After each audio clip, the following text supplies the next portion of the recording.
So this session is from a position of bias. So I spent most of my career prior to becoming chief executive at the St Anne's Hospice in the media, in radio, in television and in print and in websites. So I do have a media bias. I was chair of the board of trustees at St Anne's for 3 years and then ultimately became the chief executive about 3 years ago. And I think what we've heard this morning, consequently through each speaker from Trish and Tracy and George, is that, first of all, how do we encourage people from other parts of Cumbria to know about our service and invite them into the service? Tracy told us about the different stories she was telling from year 1, year 2, year 3 and into year 4 and beyond, and the story about Peter coming for his prostate cancer treatment, or the symptom control and the medication control, and then went home. That's a great story.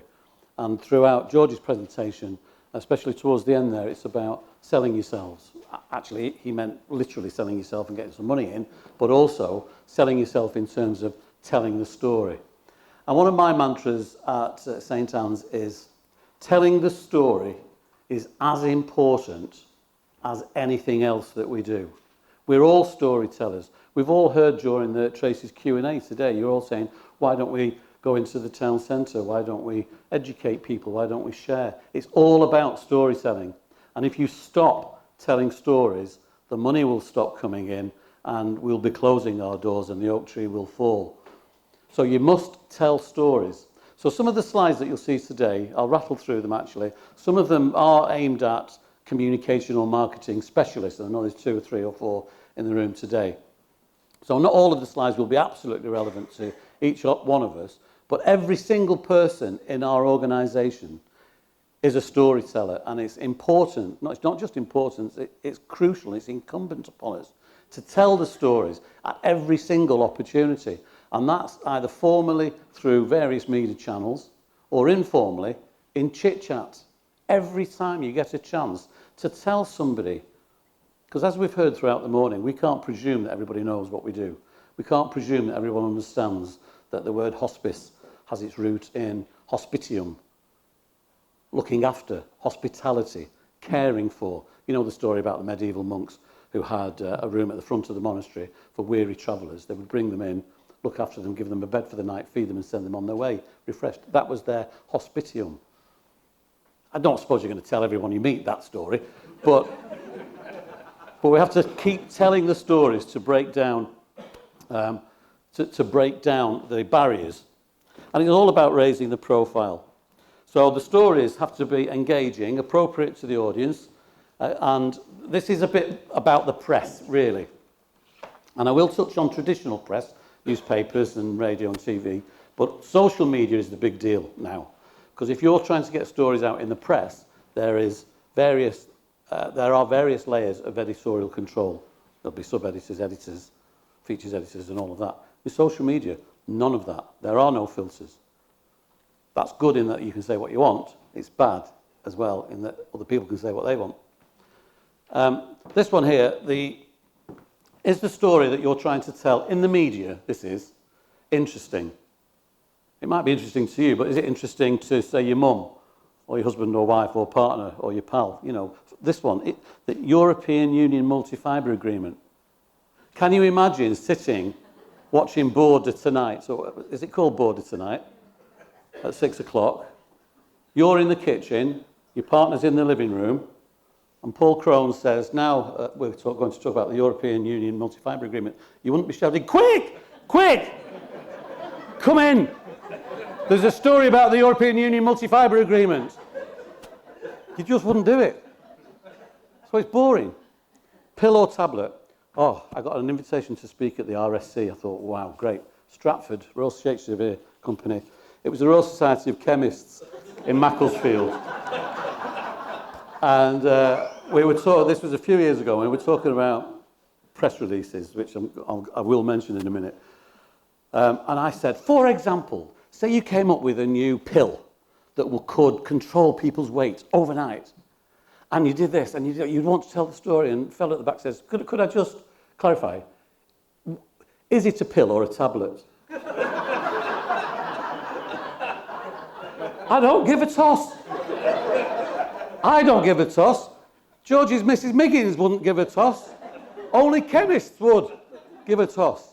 So that kind of detail largely doesn't matter to a general audience. If you were addressing an audience of chemists, you might want to get it right. But generally speaking, don't worry about that. I know we've used acronyms and stories and data and all sorts of things this morning that we all understand because we're in that field. But if you're trying to get your story out, don't get tripped up. Great photographs make great stories. Don't worry about being a wordsmith. The photographs do it. More on that in a second. And as I've just said, no editorial conscience in social media. So it's a fantastic tool to reach millions of people, but you do have to proceed with caution. UGC, or CD, it's a phrase, so when I was managing editor of a newspaper group, we used this a lot. It was user-generated content, or content direct, to make it sound as though we weren't just trying to nick everybody's story and not pay for it. And essentially, this is the model, and it still happens today, even though we're mainly digital and social media now in our world. It's about the newspapers or other publications, magazines, wanting to fill their pages, or websites, wanting to fill their pages but not having the resources to pay to do it. So we, as members of the public, provide the stories. And it's actually, it came under a lot of criticism at first because it was journalism in decline, newspaper companies and website businesses trying to get stories on the cheap, but actually it works brilliantly because they give you the space, you write the story. It's got to be a good story. You've got to think of the publication that you're targeting, so the tone and style might differ. You've got to deliver it when you say you would deliver it, as promised, all the assets, and that means a good photograph, an accurate caption in the photograph, and the words. If they want 50 words, that's what you give them. You don't give them 250 because someone then has to edit it, and that defeats the purpose. It has to be trouble-free, and it has to be oven-ready. It works all the time. It continues to work, and I'll show you some examples in a minute. Even though we're in this digital world, and we're all rightly obsessed with digital delivery of content, absolutely, but we've still got newspapers, haven't we? We've still got magazines. We've still got the traditional print. It might all be in decline, but it's still there. And if you can present Cumbrian News and Star, is that right? Yeah. Is that your local one? Wow. One of the few independent organisations still in the print world, by the way. If you can present them with an oven-ready page, so you've got the words, the pictures, and the captions, and all the information, all they do is literally cut and paste it into their system. Costs them nothing. And you actually, once you've built up a reputation for writing it properly and providing everything you said you'd provide on time, you get to be the editor because they largely don't change it. Here are some examples of years gone by when I was the editor. This was the Manchester Evening News, and it was coming up to, it was actually the autumn of 2013, so it's quite a long time ago now. Is it 13? It was the beginning of the, yeah, it was. It was the beginning of the centenary of the First World War, see what I mean? And the Imperial War Museum North wanted us to write stories about them every week. So we said, well, I'll tell you what, how about you write your own stories every week and we'll give you the space. So we gave them a double-page spread every week, and they provided this. They provided the images, they provided the words. He's the director of the Imperial War Museum North. I think his comms team wrote it, but he claimed it. We agreed that they would have their logos in. So everything you see there, that's an advert, so that doesn't count, and so is this. Everything in the middle there on a double-page spread was provided by them. Now, the first one or two we checked over to make sure it was all right, and then we got into the swing of it. That happened from the beginning, from the end of October all the way through to the end of December and into 2014. Fantastic for the MEN. Of the moment, hit the zeitgeist, filled 2 pages for nothing. And they, look at that, they get this all over the place. So that was a great success. Here's another one. This is the monastery in Gorton in Manchester. It was a derelict monastery, and a husband and wife team, over 21 years actually, it hasn't happened overnight. They renovated it and it's won all sorts of awards. And again, it was coming up to an anniversary. Same principle. You write the stuff, we'll publish it. Everybody benefits. They provided everything. And now Elaine Griffiths, the chief executive, is using that content to write a book. This was one about, this is Anne Mac, she was a trustee at St Anne's Hospice. This is one of the local papers. That picture was the front page. It's a non-story, really. Selling Christmas cards in the library. It's not really a great story. To be honest, St Anne's Hospice sells Christmas cards in the library. Way! But actually, because we were able to provide quite a cute photograph of a white Anglo-Saxon middle-class Christian, it appeared on the front page of that Winslow Express. Here's one. This is obvious. If you can grab a celebrity or two to come and see a 101-year-old lady in bed, you've cracked it. Edith was celebrated her 101st birthday in St Anne's, and Chris Bisson, the actor you might recognise from Emmerdale currently, formerly Coronation Street, Shameless, I'm a Celebrity, and so on. He popped in with a bunch of flowers that I'd bought, and I took his photograph. And that was the MEN as well. It was easy to get Chris because he's my son. But there again, I wrote that. We provided the words, we provided the picture, and it went in. Another way of doing it is for your chief exec, your director of clinical services, your chair, whoever it is, to write opinion pieces. I used to do it all the time, still do. So this is me talking about, it's a kind of an excuse to try and encourage people from business to consider becoming a trustee or volunteering at a strategic level at St Anne's. And if you are able to get opinion pieces in, that's even better because it has your opinion in it. So it's first person testimony. Now, all of these, if you can see the dates, you'll notice they're a few years old, but these are just examples of how the Manchester Evening News continues to help us as long as we provide the content for them. And here are some other examples, more up-to-date ones.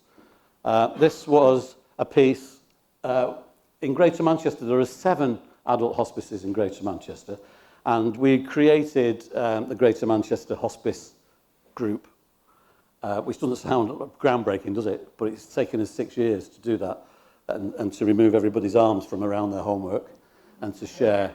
And it's really working well.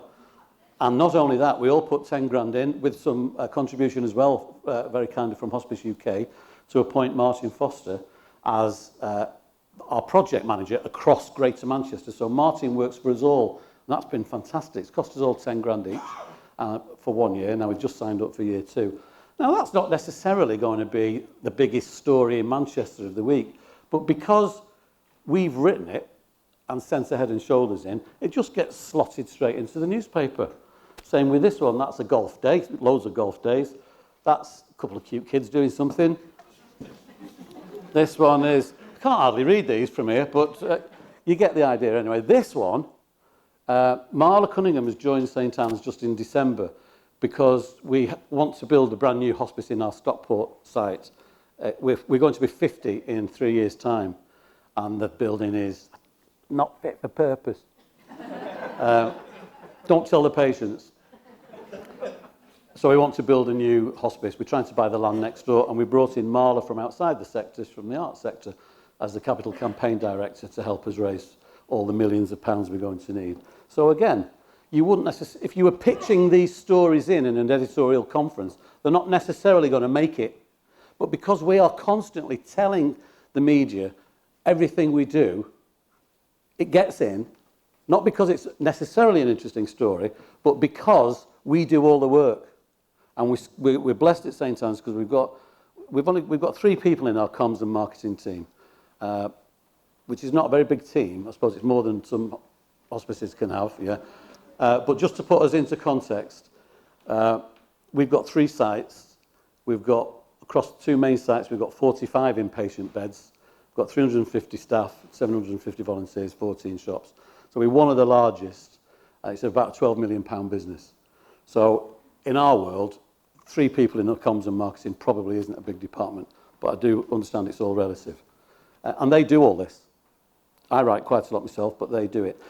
So it's very, very easy to do once you've built up the relationships with whatever platform you want to be published upon. So that's a bit of a technical stuff really about how you get it. But if you are going to do it, please remember, this is, not everybody agrees with me on this, but if you write a press release, you may as well say, "Dear editor, here's some words about the European Union multi-fibre agreement. Please make it interesting." Media outlets don't have the resource to employ the people they used to employ. People who would read press releases and then rewrite it in their style. And often, if you get a PR company to do it, often they write a press release which is like massaging the chief exec's ego, because it all starts with the chair or the chief exec, forgive me, information at the top, and the actual nugget is probably down on page 3 or something. So someone has to trawl through it. So don't do it. Write the story for them. You've got to be, reasonably good at it. You've got to find people in your organisation who can recognise a story. There's a story in every individual here now today, and if we had time, I'll go through a couple of you and just find out. Getting the stories, identifying the stories is a real skill. And there's no harm in actually employing someone as a freelance, every couple of weeks or something to do that. Even though we've got people in-house, we do subsidise that work, or supplement that work rather, with an expert story finder, and that he's a skilled storyteller. Relationships are crucial, that's obvious in every walk of life, but especially with media outlets.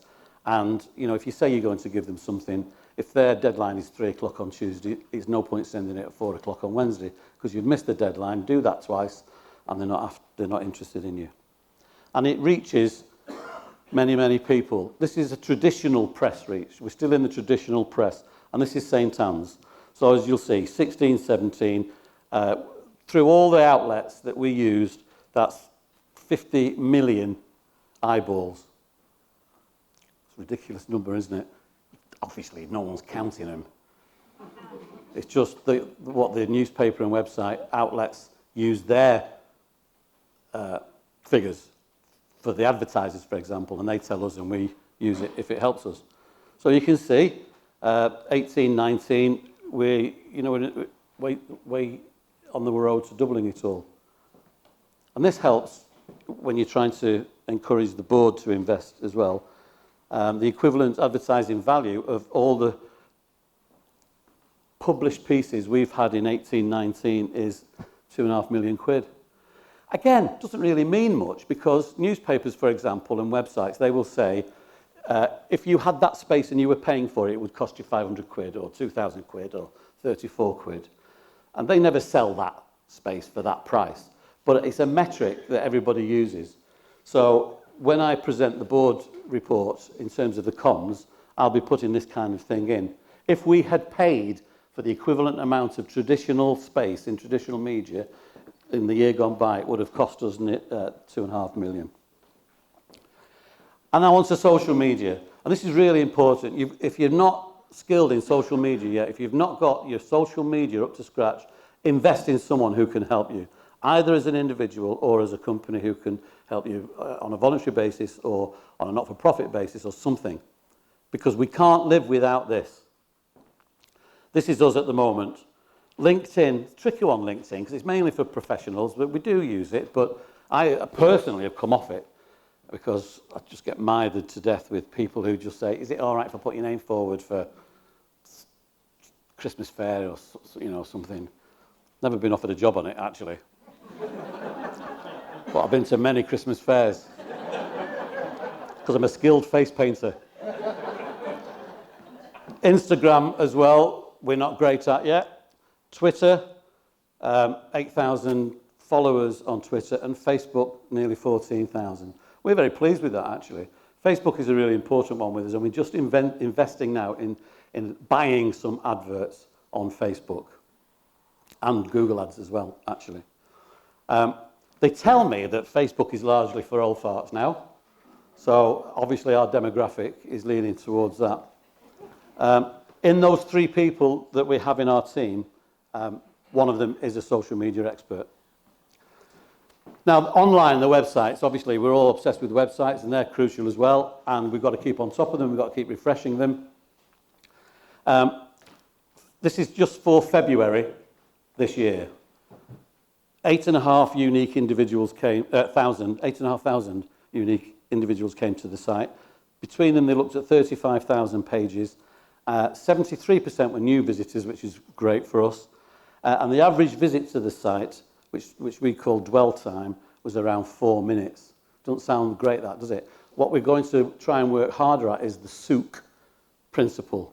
You know the souk principle, you know what that is.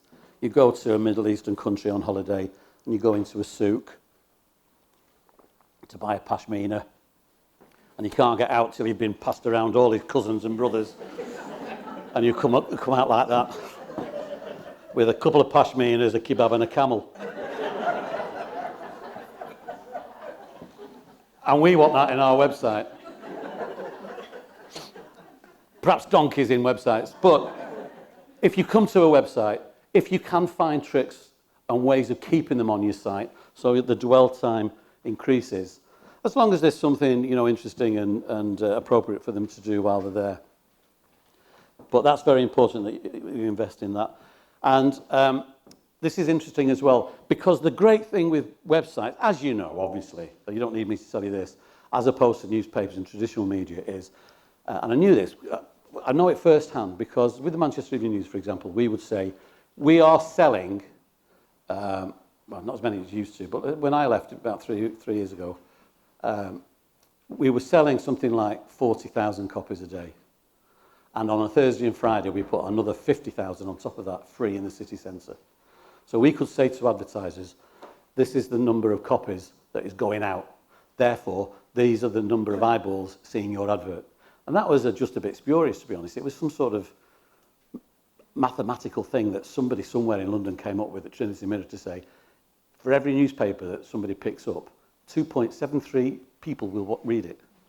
You have no idea who's reading it. You don't know how many pages they're reading, you don't know which pages they're reading, but online, of course you do.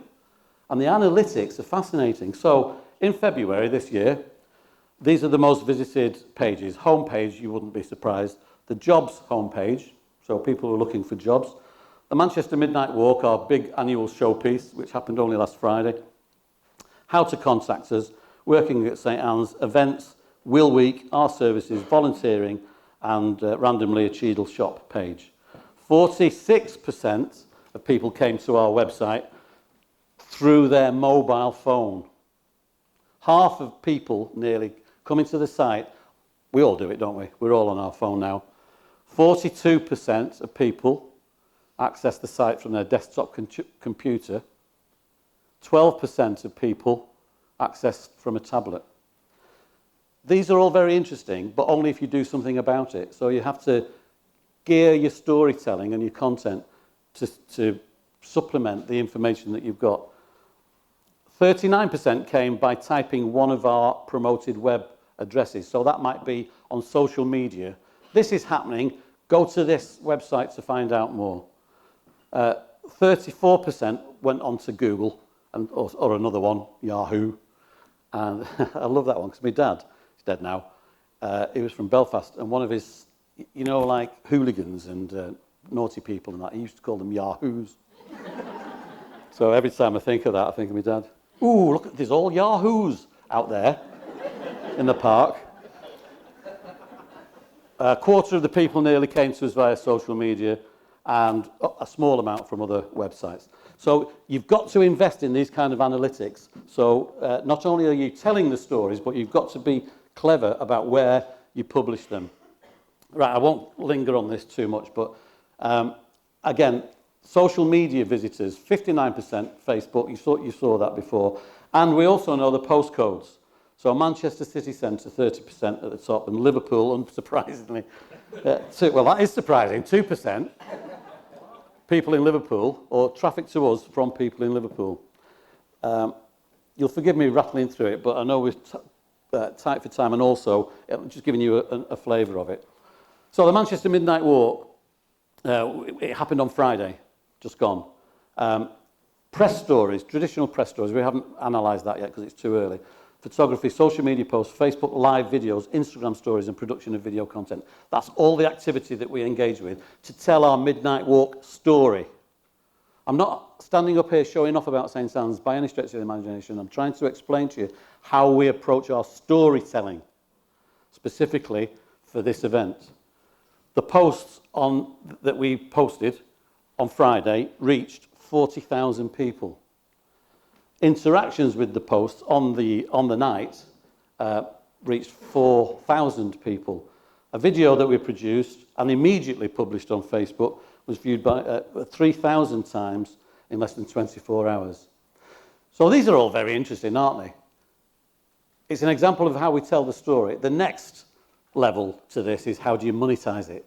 Or how do you grab people into the souk or into your service? You know, these are entry points into your organisation. So this isn't the full story. This is just examples of how we go about telling our stories in the hope of reeling people in and reeling money in. So we made 161,000, and so it cost us about 30 grand to put on. And of that 131,000, it would be really interesting to know how much of that came because we were telling the story well. Our YouTube channel videos, 26,000 views. That's generally, not just about the Midnight Walk, that's overall. And in Volunteers Week, we made a video about volunteers. 8,000 views, reached 15,000 people and was shared 236 times. Who knows what money that brings in? Who knows what volunteers that brings in? I haven't got measurements to show you that. But you could then, you know, if you're getting analytical about it. But just to digress slightly, going back to the mainstream media, Tracy, you know, sometimes you turn on the television on breakfast and there she is on the sofa with Dan Walker and Naga. And she's come all the way up from London to do it, whereas I live in Salford and I could pop over. On my way to work. Yeah, but no, seriously, I still do some work for the BBC, so I'm in and out of Media City a lot because of some radio work I do. But we invested time and energy over 18 months to get to know two producers, and Dominic Hughes, who's the BBC National Health Correspondent, who's lovely. We had meetings with them, we told them about hospice care, St Anne's actually, and we said, you know, if ever you're doing anything, please bear us in mind, blah, blah, blah, come and see us. We went to see them. It took us a long time to build up a relationship. Then what happened, they came to us to do 5 films of hospice care at St Anne's. And it was really helpful. They came to us for 2 weeks. It wasn't just like a news item where they were in, shot, out, and it was on that night.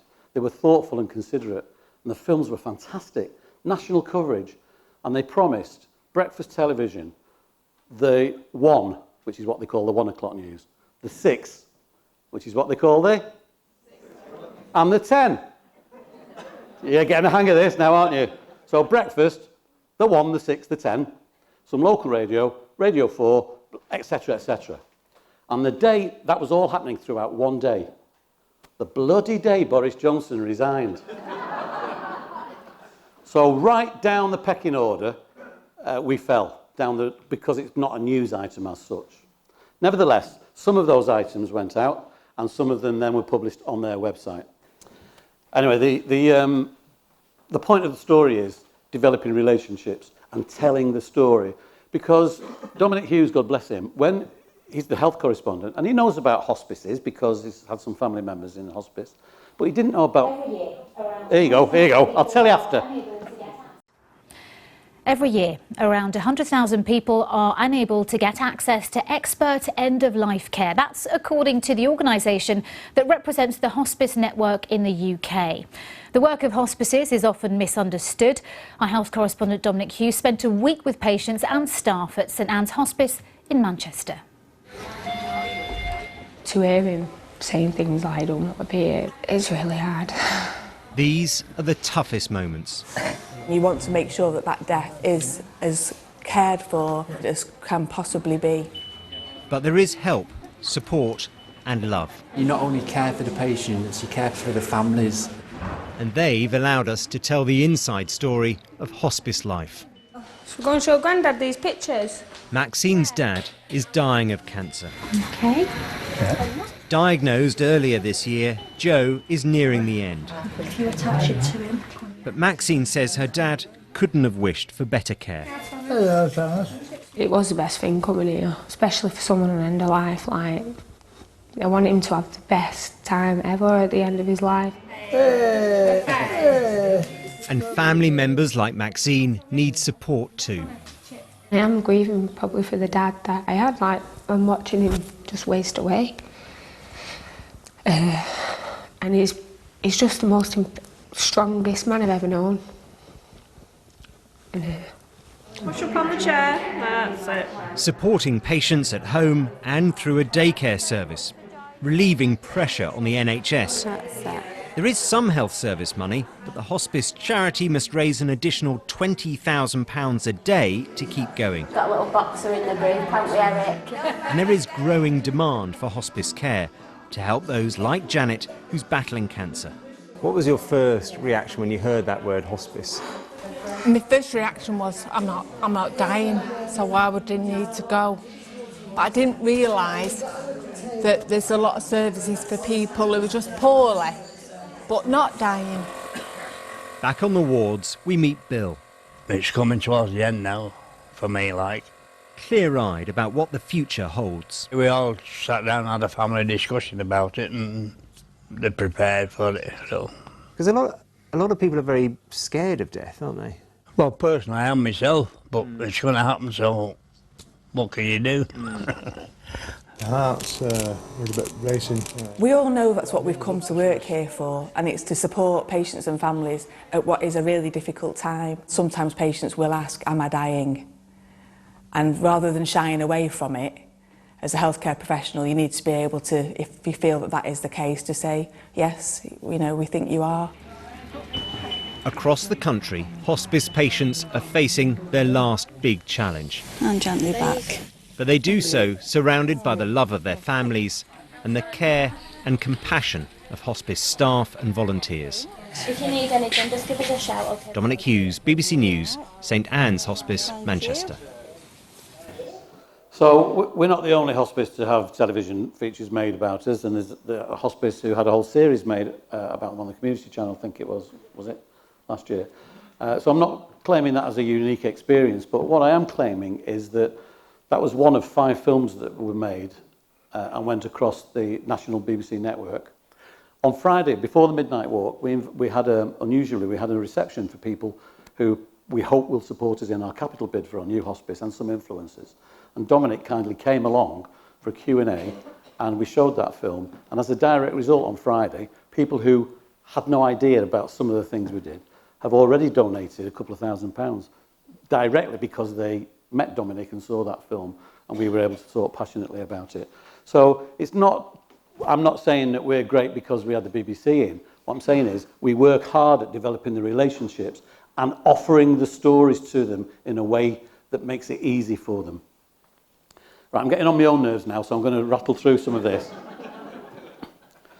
So, following that, the BBC website had nearly 250,000 unique visitors to it.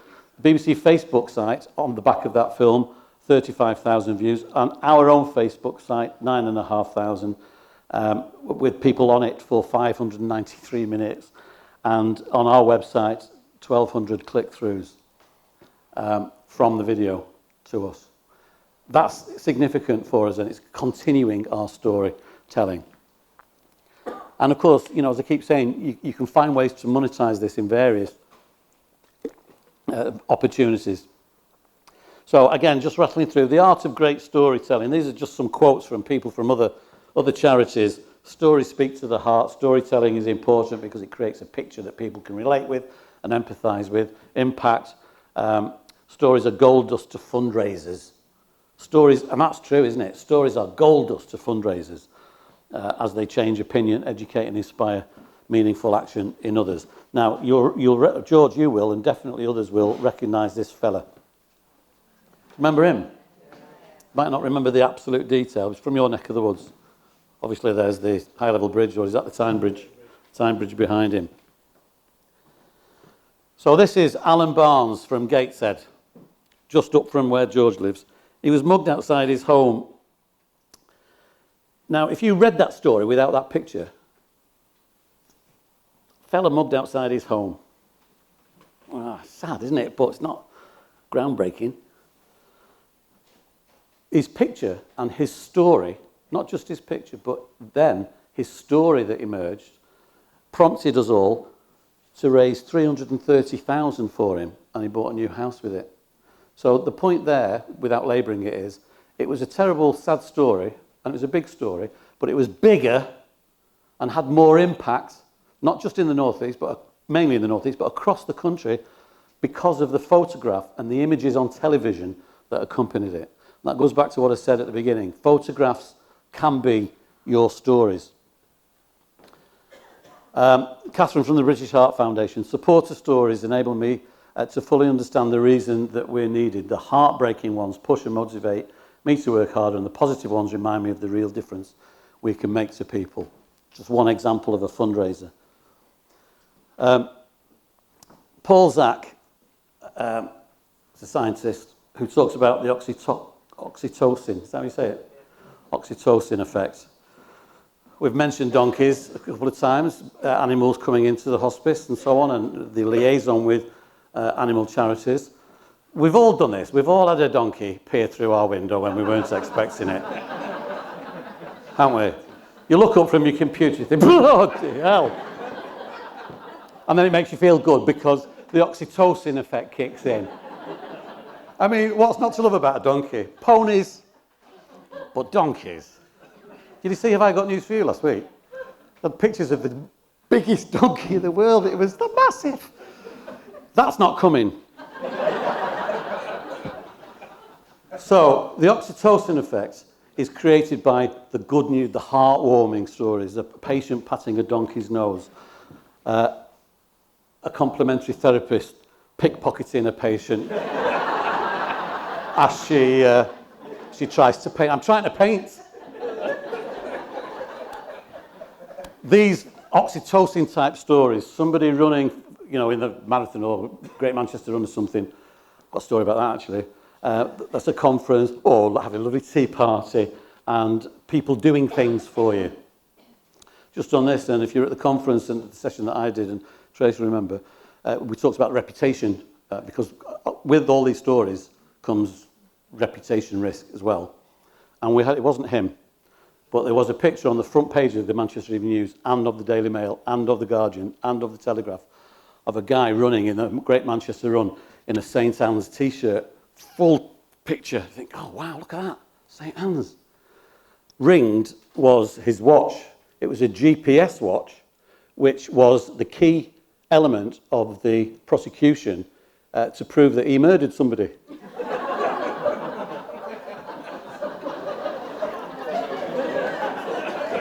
And there he is running for St Anne's. So we launched into potential crisis mode there. Although, to be honest, nobody really picked up on it. But you think, oh, great, front page of all those papers. Then when you read it, say, here's a murderer. So the art of good storytelling. To inspire, not to guilt trip necessarily. To resonate with people in a variety of ways to suit your stories and to suit your audience.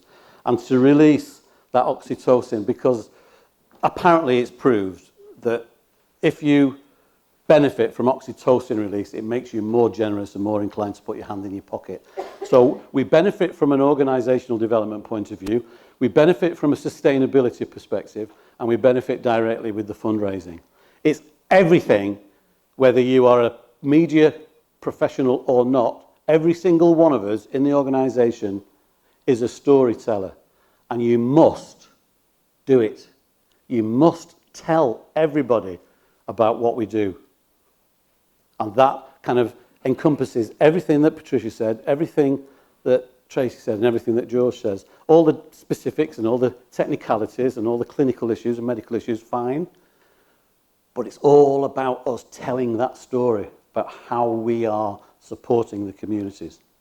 I think that's the last I hope it is, because I'm proper fed up now. Yes, it is. Thank you.